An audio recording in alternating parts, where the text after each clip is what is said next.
Well, good morning, everyone, and welcome back to AJ108 Criminal Investigation. My name is Tony Farrar, and of course, I am your instructor for this semester. So, this week's lecture is going to cover Chapter 6, where we are going to take a look about information and intelligence. We will look at ways to obtain this type of information or intelligence, and then what's the difference between the two? And is there any type of difference? So as with previous chapters, we have a lot of content to cover, so let's go ahead and just jump right into our lecture.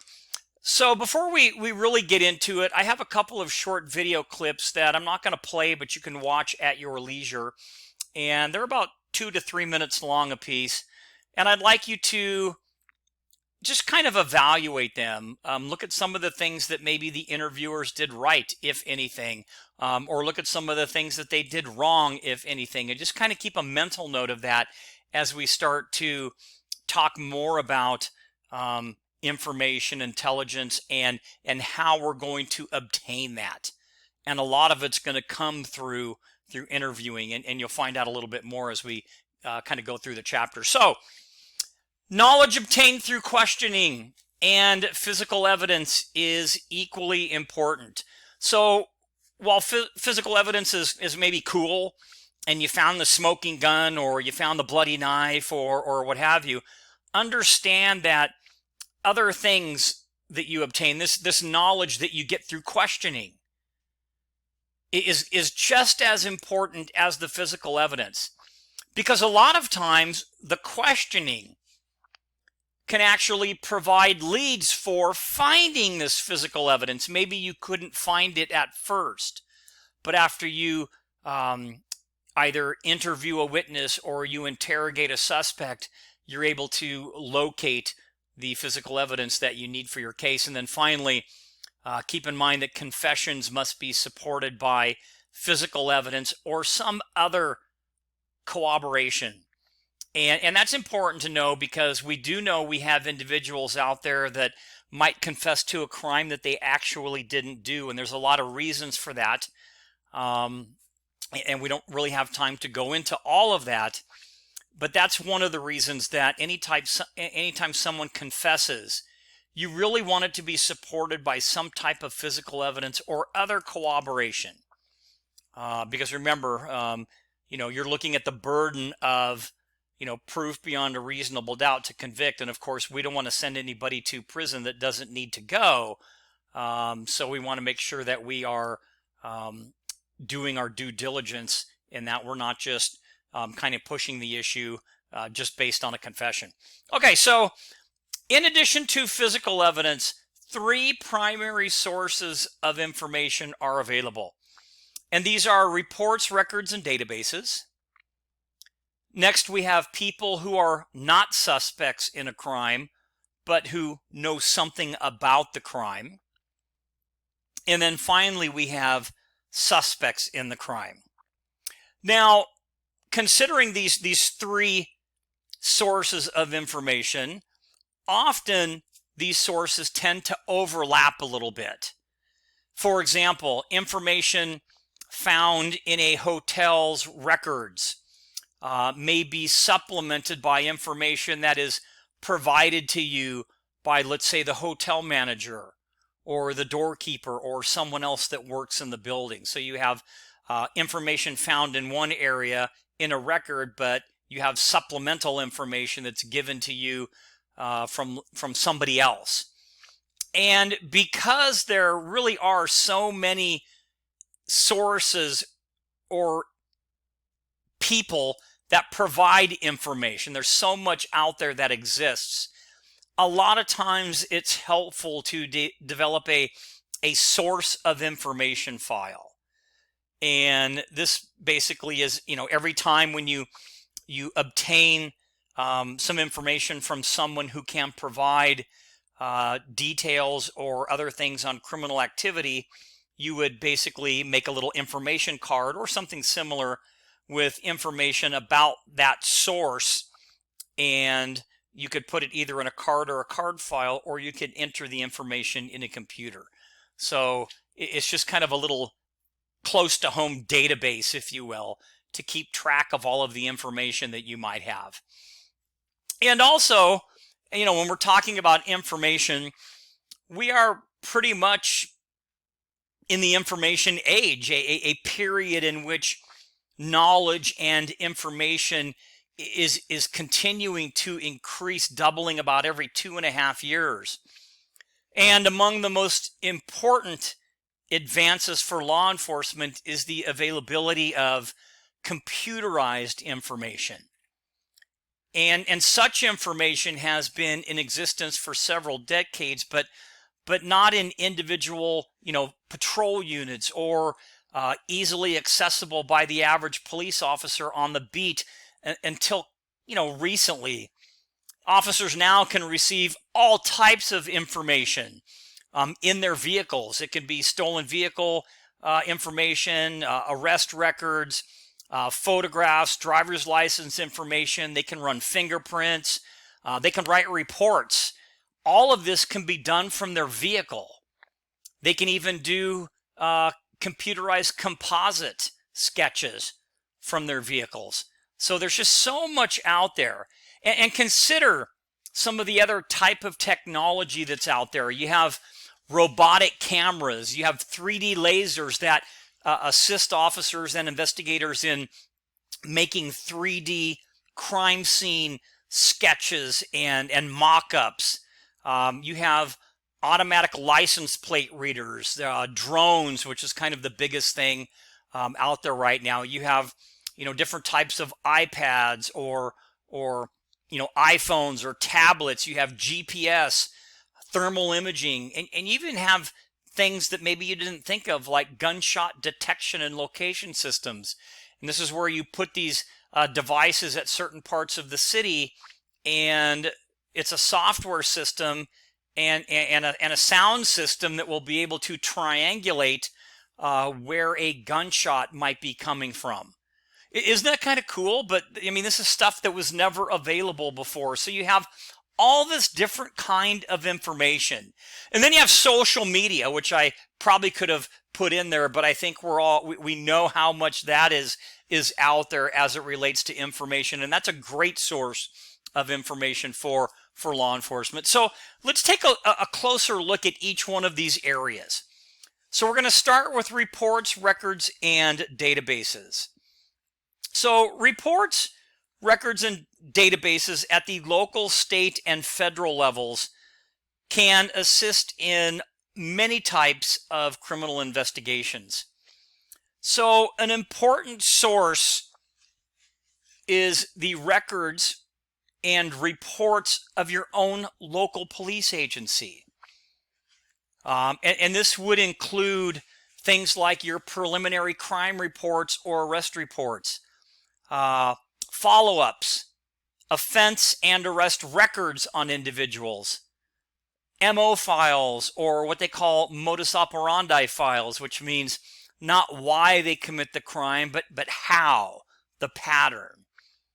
You have fingerprint files, you have gun registration files, you have wanted bulletins, you have all these different types of information. So again, these are great sources for you to assist you in conducting your investigations. You also have what we would call inventory tracking system, and these are automatic tracking systems that can be useful if, let's say, businesses believe their inventory is shrinking. So you can the technology isn't just in the police organization. You can use technology that the company might have. So if they have a tracking system for inventory, you can use that. We also have caller ID. And so the phone number from which a call is placed can be recorded by a caller ID service, even if the call is not picked up. So it's actually, it really does benefit us. So, in some criminal investigations, evidence has been obtained from telephones enabled with caller ID. For example, a person who committed a burglary first called the business or the home to see if anybody was there. and the number of the burglar called, where they called from, was actually recorded on the office or the home telephone's caller ID, providing a valuable lead for police to subsequently locate and identify the suspect. So that's kind of cool. So even something as simple as caller ID. So again, we need to remember to utilize all of this information that is at our fingertips. And then we have some things that investigators might use. So we have something called a pen register. And pen registers are electronic devices that record all numbers that are dialed from specific phone lines. And this is something that has been approved and expanded in the USA Patriot Act and the USA Freedom Act, which we'll talk a little bit about in later chapters as we talk about terrorism and things like that. But these pen registers, they're great, again, because they record all numbers dialed from specific phone lines. So we're able to tell, those numbers. And then we have what we called DNRs, which stands for dialed number recorders. And a DNR can simultaneously monitor call activity on several lines. And some systems even have wiretapping capabilities. So once installed, this system, this DNR, is fully automatic, and it really does require just minimal attention. But for each intercepted call, the DNR system displays and prints a detailed call record. So these are a couple of different devices that perhaps you would have to get a search warrant to use, but look at the value of this if you're trying to get some information. So those are, again, just a couple of other technology pieces. Now, and if you've never seen what one looks like, so here's a DNR recorder, and they come in different shapes and sizes, but I'm showing you just a couple of ones that I'm aware of. So you have, again, they're kind of,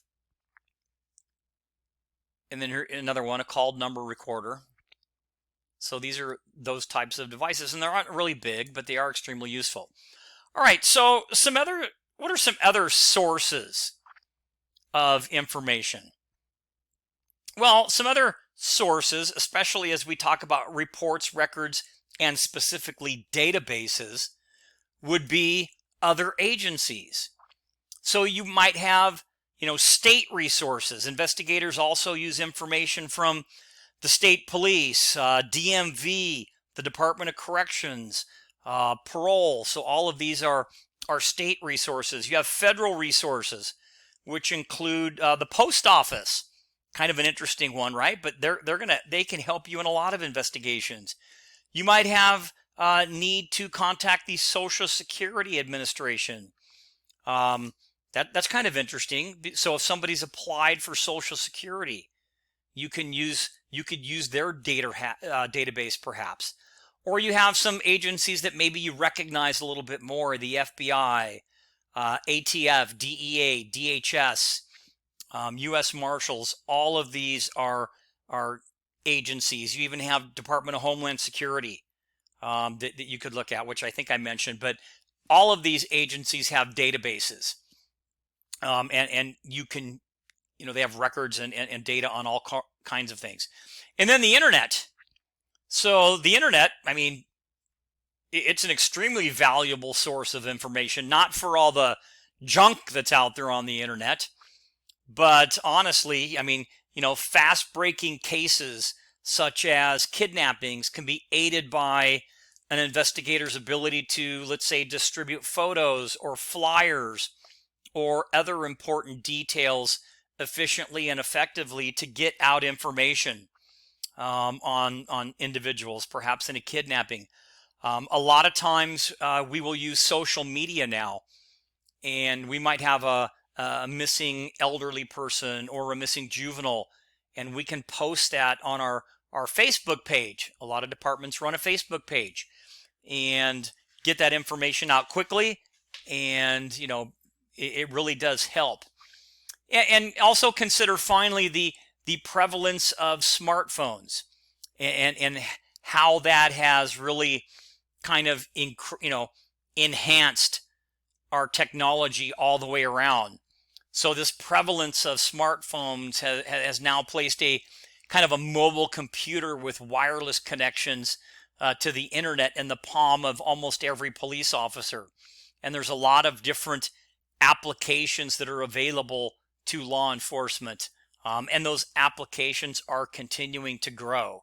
So you can use your phone to assist you in investigations. An example I can give you, if somebody's trying to describe a vehicle, and maybe they're not sure of the make or whatever, but we now have several different makes and models of vehicles and colors, and you can pull up an app that has all of that vehicle information. You could basically show a car that's supposed to be the suspect vehicle to a witness and ask them, does this look like the car? You can even change the color on the car. So that will help in your investigation. So there's a lot of cool stuff out there. So what about, and now we're going to talk about victims, complainants, and witnesses. And don't be fooled by the word complainant, because that's not, it's not just someone who complains. And we'll kind of clear that up in a minute. So in addition to reports and records and databases and other, internet or media sources, investigators can obtain information from people associated with the investigation. Now, who do you think those people might be? So just kind of give it just a second and we're going to jump in. Think of who those individuals that might be able to provide some good information. Okay, so vast amounts of information, a lot of your information comes from people with direct or indirect knowledge of a crime. And although no one is really legally required to provide information to police except personal identification and, accident information, etc., citizens are responsible for cooperating with the police for their own and for the community's best interest. And everyone is a potential crime victim and a potential source of information. So let's talk about a couple of different ones. So the first one would be what we know as the victim. And a victim is a person injured by a crime, or in other words, whom the crime is committed against. So they use the word injured, and there could be an injury, but what they really mean also is, the person to which the crime is committed against. And, victims are typically emotionally involved and may be experiencing, anger, rage, and fear. And such personal involvement can cause them to also exaggerate or distort what occurred. One thing to kind of keep in mind is that if the case is very severe, and let's say the person is in fact injured, like maybe a gunshot victim or a stabbing victim or something like that, victims may also make what we call a dying declaration. And this is a statement that can provide valuable information to investigators and usually qualifies as an exception or exemption to the hearsay rule. So basically, if we have an individual that believes that they're going to die, and they are to tell you that that so-and-so did it, if they really truly believe that they are going to die and they speak to you briefly about what happened to them in this particular incident, then that would qualify as a dying declaration. So that's why a lot of times you might see an officer ride with a victim that's been seriously injured to the hospital, hoping that if we're hoping the person makes it, but if by chance they don't, we might be able to obtain this last dying declaration. So an important thing to consider. Next would be who we call the complainant. Now, this is a person who requests some action be taken. And sometimes this person is also referred to as who we call the RP, the reporting party, or the person who calls in. Now, keep in mind, the reporting party is not always the complainant. But the complainant or the reporting party, they are especially important in the initial stages of any type of call. And why do you think that is? Why do you think that this complainant or the reporting party is important, especially in that beginning stage of the call? Any ideas? Well, the answer really is that the reporting party or the complainant a lot of time is the individual that may have personally witnessed something, and they are able to provide you with accurate information right away. Information that you could, let's say, put out over the radio to other patrol cars in the area. So the complainant or the RP is really important in the initial stages of a case. You want to listen carefully to all the details and determine to the extent of the investigative problems that might be involved. And, like the type of crime and who committed it, and the witnesses, who was present as a witness, the severity of the crime or injuries, and any leads. But a lot of times they are individuals that might be able to tell you that somebody left in a certain type of vehicle in a certain direction. So that's important. Okay, and then finally would be a witness. Now, a witness is a person who saw the crime or some part of that crime being committed. Now, good eyewitnesses are often the best source of information in a criminal investigation. Record the information a witness gives, including any details that can identify and locate a suspect or place the suspect at the crime scene. So any details that can locate the suspect or put the suspect there at your crime scene. Now, although not always reliable, eyewitness testimony remains a vital asset in investigating and prosecuting cases.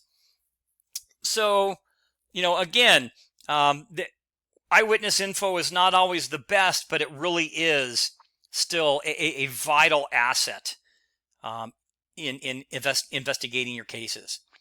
Now, sometimes a diligent search is needed to find witnesses.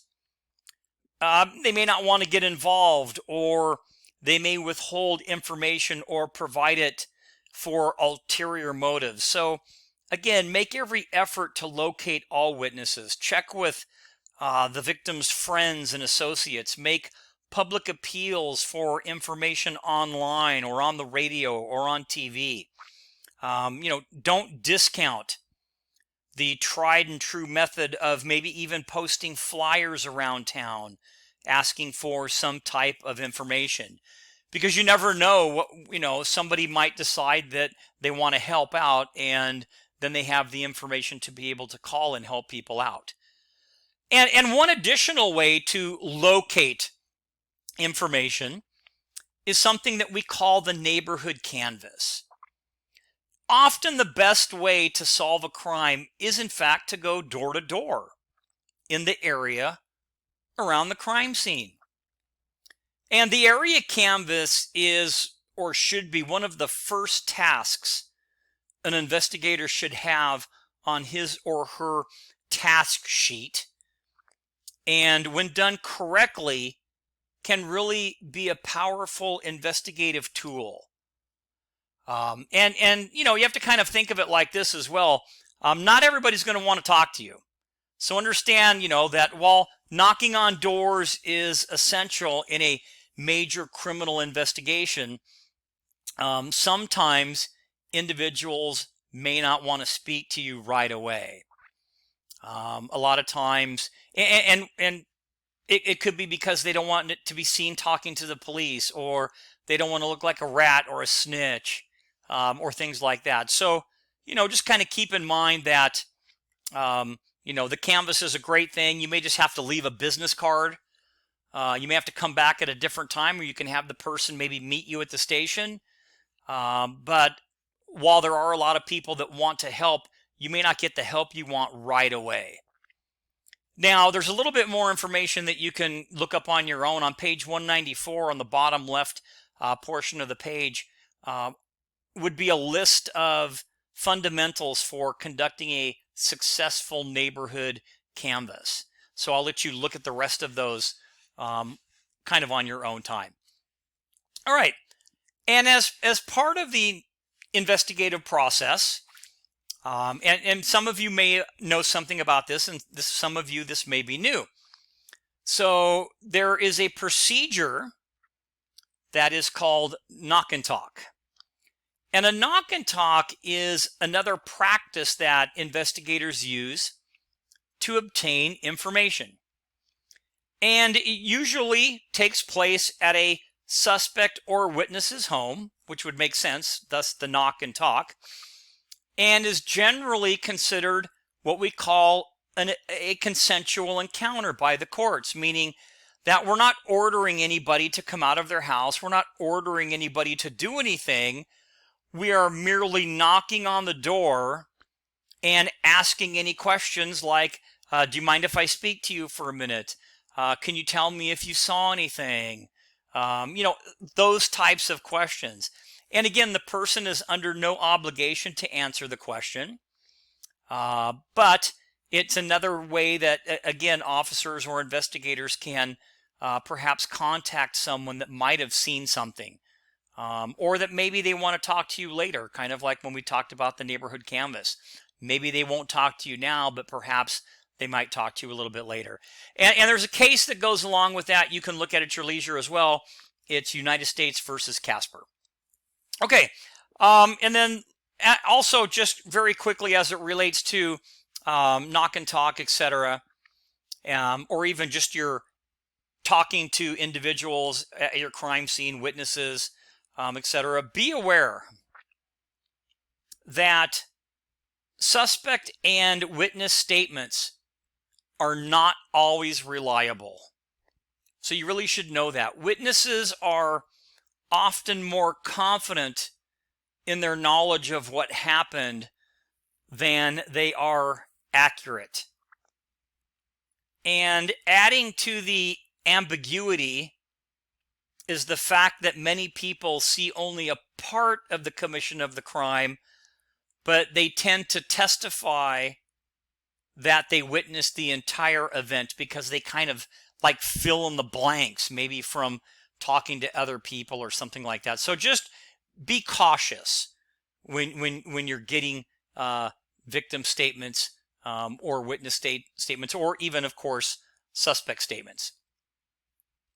All right, so another source of information would be an informant, and this is a very valuable source of information, not like the others are not.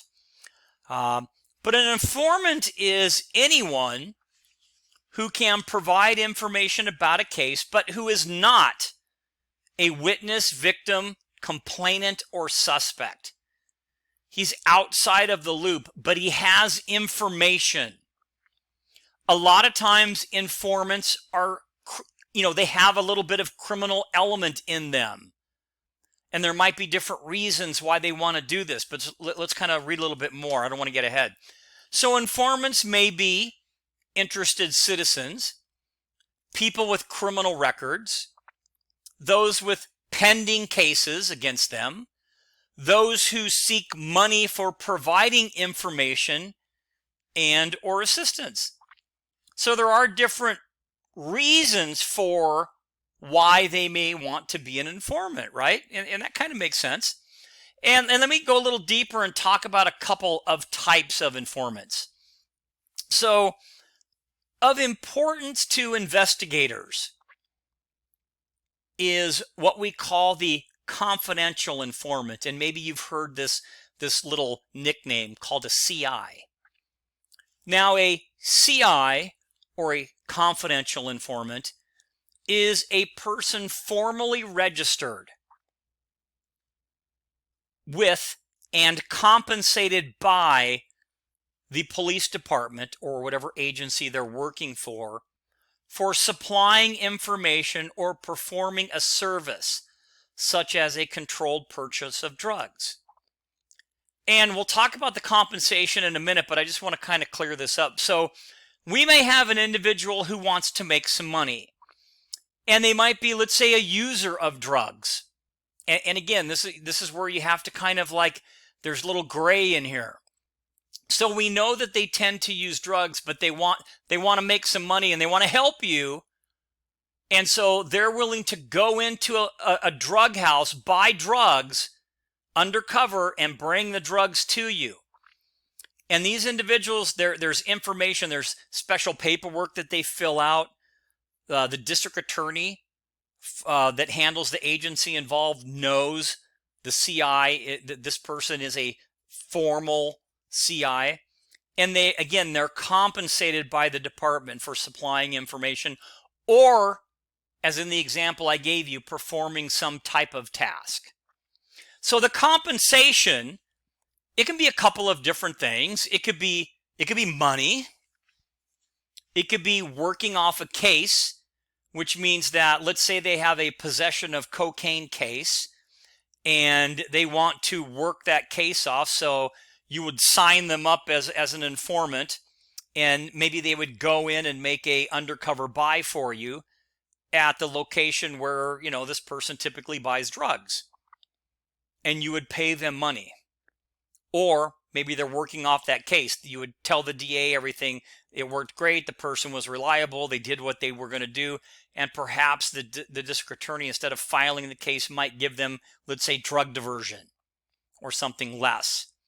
Or it might reduce the number of cases. So maybe they have 2 or 3 cases and they want to work off a couple of those cases. They want to be an informant.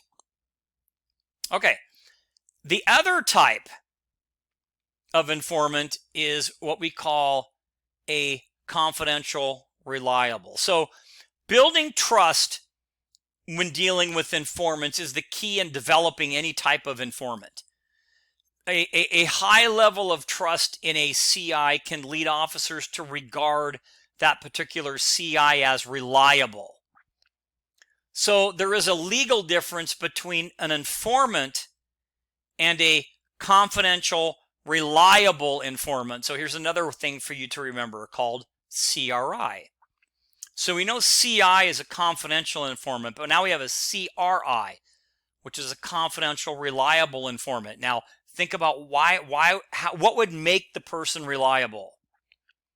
And the answer would be probably what you're thinking. Maybe they've done a couple of things for you, provided you with information a couple of times that turned out to be reliable. So a confidential, reliable informant is an informant who has previously provided information to law enforcement that was both corroborated, which means you were able to corroborate it, substantiate it, and used.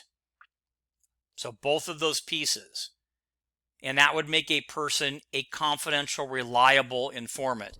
Oh, and by the way, if you were to get a search warrant, it's a lot easier to get a search warrant using a confidential, reliable informant's information versus just a regular informant, if that makes sense. Okay, so how do we establish reliability? So I gave you kind of a little bit, but here are some steps to help investigators achieve this reliability standard, if that's a kind of a good way of saying it. So number 1, corroborate as much of the information as possible.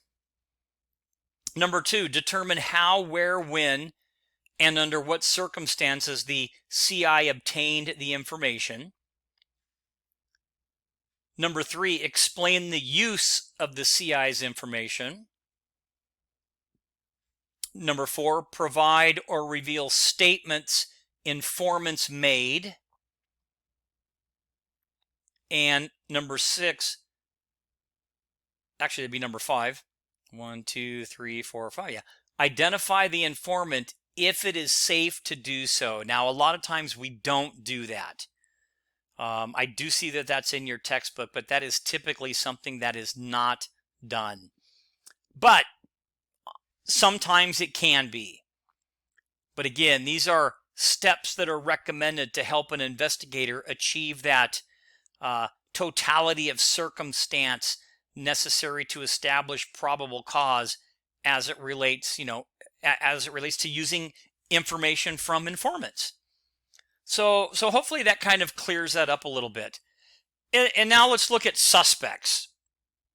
So I know I have up here, what is a suspect? So think about that for a second. What is a suspect? I mean, there's probably a lot that we can add there. But let's kind of look at it. So a suspect is a person considered to be directly or indirectly connected with a crime. So, and that's either by overt act or by planning or even directing the crime. And don't overlook the suspect as a chief form or source of information. Now, an individual can become a suspect either through information by citizens or by his or her own actions. So any suspicious individuals, obviously, at any scene or during any investigation should be questioned. But a suspect really can give you a lot of good information, and a lot of times they do, and we'll talk more about how do you get that information from a suspect. So a person with a known MO, which is the modus operandi, which again is the pattern on how they commit a crime. So a person with a known MO fitting a crime may be stopped at or near the crime scene. And when questioning occurs spontaneously on the street, which is a field interview, it is especially advantageous to officers to question someone suspected in a crime right after the crime has occurred. Now, not always, but a lot of times you want to do it as quickly as possible. So as I said a few minutes ago, if you see anyone suspicious in the area, they should be questioned. And if you do it on the street, you want to do this as soon after as possible after the crime's been committed. And part of that interview is going to be completing what we call a field interview card. And they're important. So here's what a field interview card looks like. So a field interview card, you can see what it has on it. It's got information for the person's name. So let's say you don't have enough to arrest the person, but they're suspicious, they're in the area, so you want to get their information because maybe they were involved in something else or maybe even this crime. But you don't really have enough right now. So you've got information for their name, their address, hair color, eyes, height, weight, birthday, the clothing they were wearing, that would be important. Personal oddities, tattoos, etc., braces. If they're a gang member, what's their nickname, their moniker, like Snoopy or Droopy or Gordo or whatever. Their gang or club, if they're in a gang. Were they on probation or parole? Were they a witness to this crime? Were they just hanging out? Were they in a vehicle? And a lot of these field interview cards have a backside to them as well. But when, again, these field interview cards are really good because they will document specific information about an individual that might help you later on as more information comes to light. So again, if you question someone suspected of involvement in a crime, and you don't have enough to hold them, or take them to the station, or what anything else, you might obtain that information later, and then using the field interview card, you'll know that you spoke to this person, you know what they were wearing at the time, any type of oddities or things like that. So you can go back and you can use that field interview card to determine if this individual was in fact involved in the crime in any way. Does that make sense? So these are great sources of information. And a lot of times they might be involved in a couple of crimes. So let's say maybe it was a robbery, and while you don't have enough to arrest the person, you're just you suspect them of maybe being involved. So if you do this FI card, it may match up with information from previous robberies, like the clothes or the vehicle they were in, etc. So again, great source of information. All right, so now let's talk a little bit about the interviewing and interrogating part. Because again, this is where you're going to draw that information. So information is obtained continuously throughout an investigation. So you're going to keep working the case, and you're going to keep getting more information. And some of this information is volunteered, and some is useful, and some is worthless or even a little bit misleading.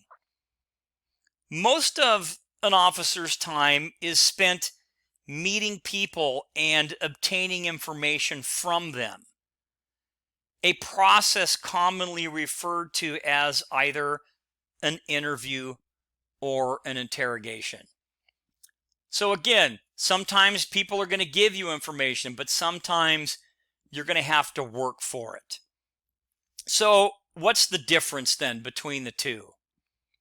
An interview is questioning people who are not suspects in a crime, but who know something about it or the people involved. So they don't have to know maybe directly about the crime itself, but they might know something about the person. They might know something about that person's vehicle. They might know something about that person's friends. So that would be an interview. Now, an interrogation is questioning those suspected of direct or indirect involvement in a crime. So that's kind of the basic difference, if you will. And probably one of the best interrogations I have ever watched is going to be the case of Colonel Russell Williams. Now, I've got a couple pictures. Here he is in his uniform. He was a colonel in the Canadian Air Force, a very high-ranking, well-respected individual. And if you have time, it's about 60 minutes long, but it is one of the best interrogations. Starts off as a quick interview and then goes to an interrogation. But I would really recommend that you watch it, because it is a fantastic interview and interrogation. Okay, so again, understand that the ultimate goal of interviewing and interrogating is to determine the truth. That is, to identify those responsible for a crime and to eliminate the innocent from suspicion. So it's not just tracking down the suspect. Yeah, that's important, and yeah, that's what you want to do, but it's also to eliminate those from suspicion.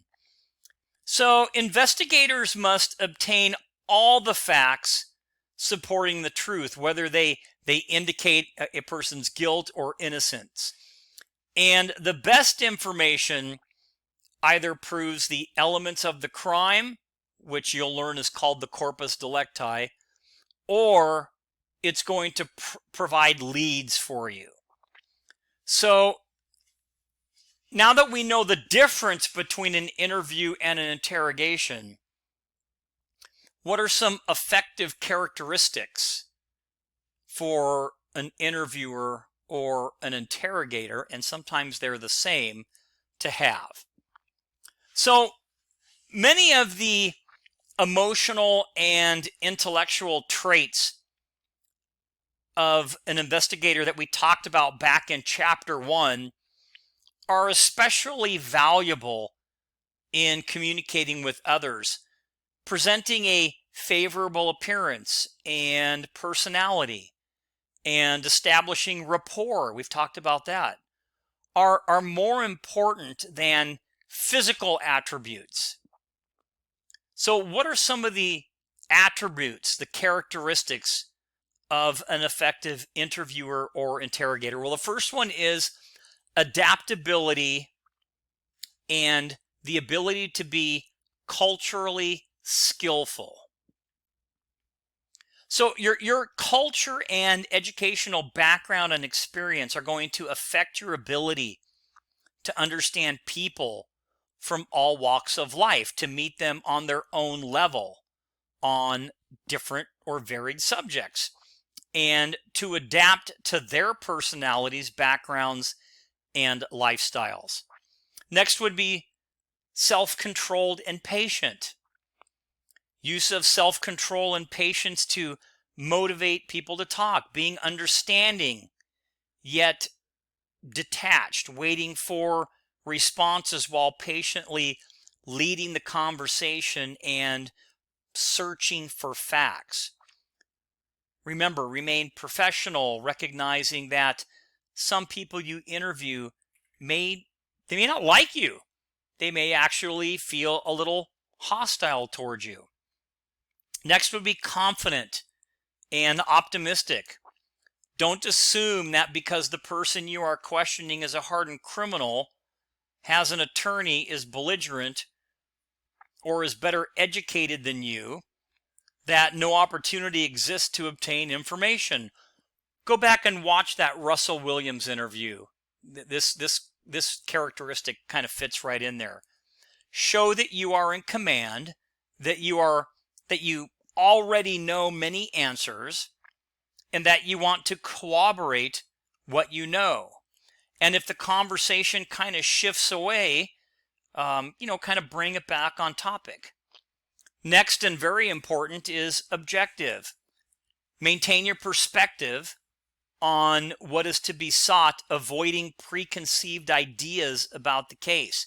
Be very aware of your personal prejudices that can interfere with your questioning. Next would be sensitive to an individual's rights. Maintain a balance between the rights of others and those of society. Next would be knowledgeable of the elements of the crime. Know what information you need to prove the elements of the crime that you are investigating. So that means kind of making sure that you are phrasing questions to elicit information relating to those elements. So you may have to sometimes be direct, and there are different ways to ask questions, but think about, at the end of the day, you want to be able to obtain certain information. So that's going to come about based on how you ask those particular questions. All right, so how do you enhance your communication then? So successful questioning requires two-way communication between the investigator and the person being questioned. And there are several ways to improve communication, whether in interviewing or interrogating. Things like prepare in advance, obtain the information as soon after the innocent as possible. But try to build some rapport before diving right into what you're looking for. Be considerate and friendly. Use a private setting. Eliminate physical barriers. Maybe sit rather than stand. Encourage conversation. Ask simple questions one at a time. Listen and observe. If possible, it helps to have maybe a box of Kleenex in there, or maybe have a glass of water or something. So these are all things that can help you um, enhance your ability to communicate. So now that we talked a little bit about, ways to enhance, what are some barriers, some things that actually get in the way? Because we know that we have some barriers to communication, and we should be aware of that. So people often have reasons for not wanting to answer questions that the police might ask. And the reasons might not seem logical, but you at least need to be aware of the barriers. And that's really important. So here's a couple of them. So telling the truth is wrong. So, being a snitch or a rat, that could be a barrier. Prejudice, that could be a barrier. Fear, not your fear, but let's say the witness's fear, or the victim's fear, or the suspect's fear. Language, even the hearing impaired. So when we talk to about barriers, as ethnic diversity increases and other languages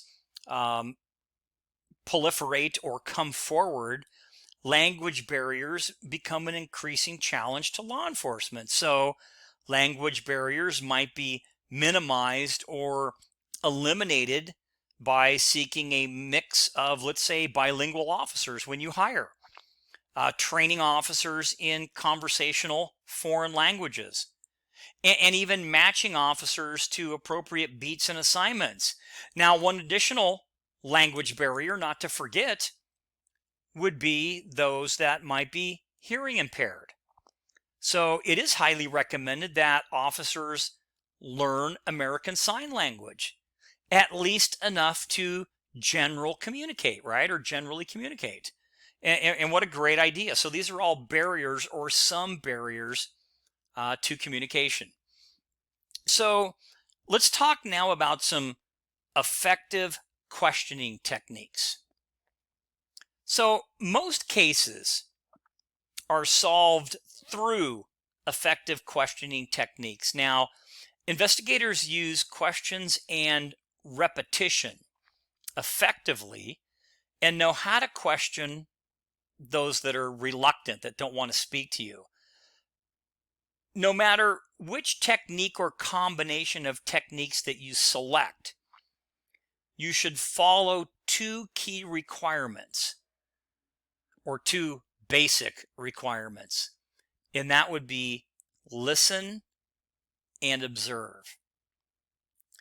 So how people act during questioning can also tell you as much or more than perhaps their words do. So good investigators must also be able to read the individual's body language, or those non-verbal kind of clues or cues, and signs of, unusual nervousness, odd or nervous expressions, rapid breathing, visible perspiration, like sweating a whole bunch, or being in a highly agitated state, are causes to, maybe question the individual's truthfulness.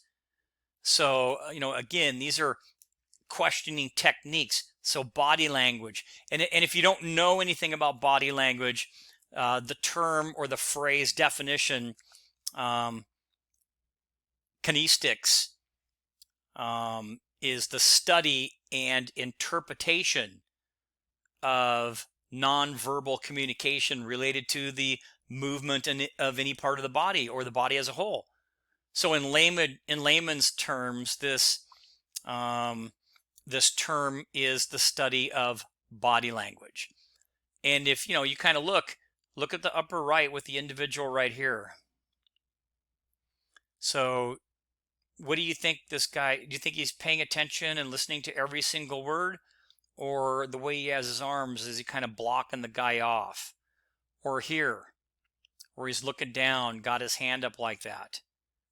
So these mean two different things. I don't want to talk to you.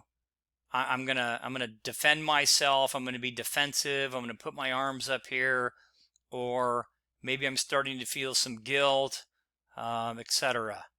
So if you're able to read body language, that's a lot of help. Okay, so now let's look at questioning types. So we talked a little bit about this, but selecting the right type of question. And there are different types of questions. There's direct questioning, there's indirect, what we call closed-ended, open-ended, and leading. So let's define each one of those quickly, and then we'll take a little break, and then we'll come back for part two. So direct questioning is to the point, allowing little possibility of misinterpretation. An example would be, what time did you leave for the restaurant? It's pretty direct. They're just asking you for the time that you left, for the restaurant. So it's very to the point. There's not a lot of gray in there. So that would be an example of direct. Indirect, a more polite way to ask questions. It's meant to elicit a variety of responses. So here, when we talk about direct, what time did you leave this place? They're just going to tell you the time. Well, here, it's meant to elicit, a little bit more, maybe even a variety of responses. So an example would be, how do you and your neighbor get along? And so you can see it's very open. It's open for kind of a larger narrative, or even a couple of answers. And it is a more polite way to ask a question. Then we have what we call closed-ended question. And this requires a yes or a no response, or a short response. So here's an example. Do you get along with your neighbor? Did you go straight home after work? So typically it's going to be a yes or a no. And you might have yes because I was sick, or it might be a short response, but it's typically going to be a yes or a no, very, very short response. Next type of question would be open-ended. So this is made to elicit longer, more detailed responses. A little bit of insight into the person's knowledge or feelings. So like why, how, tell me. That's how you would kind of start the question off. So an example could be, what can you tell me about your relationship with your neighbor? So we're asking them, what can you tell me about? And that's typically, they're going to give you a lot more information than kind of a yes or a no. And then finally, we have a leading question. And a leading question, it prompts or leads a person to a specific response. And it often implies kind of an answers at the same time. It kind of gives the answer, or it implies the answer. So here's an example. How much did you have to drink before you went to the job site and assaulted your boss? So you can kind of see how that kind of leads them, instead of how much did you have to drink? Well, I had this much. Where did you go after you drank? Well, I went here. Well, what did you do when you got there? Here, we're kind of like throwing everything in there and telling him what happened. Does that make sense? That's a leading question. And we really do want to avoid leading questions if we can help it. So along with questioning, and quickly on page 198 in your textbook, at the bottom of the page, table 6.1, gives a little bit more, there are some more guidelines as it relates to interviewing and interrogations. So we talked now about what types of questions, but now let's talk a little bit about repetition, and then we're gonna jump into videotaping and recording. But again, ask different types of questions. Ask direct questions and open-ended questions liberally. Ask leading questions. Asking leading questions can also be useful. but use indirect questions and close-ended questions, sparingly, meaning not a lot. But you want to get information, but sometimes you might just need a yes or a no. So anyone who watches detective, or these crime shows has heard victims or suspects complain about how they've already talked to the police. And this is true to life because individuals are asked to tell and retell their version of what happened, and for very good reasons a lot of times. Someone who is lying either will provide very inconsistent stories or will tell their story exactly the same way each time, kind of like if they rehearsed it. A truthful story, however, will contain the same facts, but may be phrased just a little bit different each time it's told. After a person has told you what happened, guide the discussion to some other aspect of the case. And then if you can, come back to that topic and ask the person to repeat that little part of the story. It's important to lock a suspect into a story so that you can go back and check the facts later. And while repetition might seem a little bit annoying, it is in fact an effective technique to obtain recall and to actually expose someone that might be lying to you. So you're not going to ask them 15 times, but there's nothing wrong with kind of locking him into a statement and then going back and touching on it again. And it could be, you could tell them that it's for clarification purposes. I want to kind of go back and just hit this again one more time and see how they say it. And again, if you do it once or twice and it's exactly the same, you might just want to be a little bit suspect. But if it's sort of the same, just a couple things are changed, then they're probably telling the truth.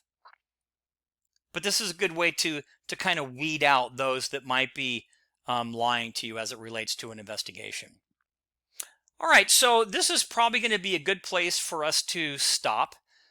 So we'll take a break. So this will conclude part 1 of chapter 6, talking about obtaining information and intelligence.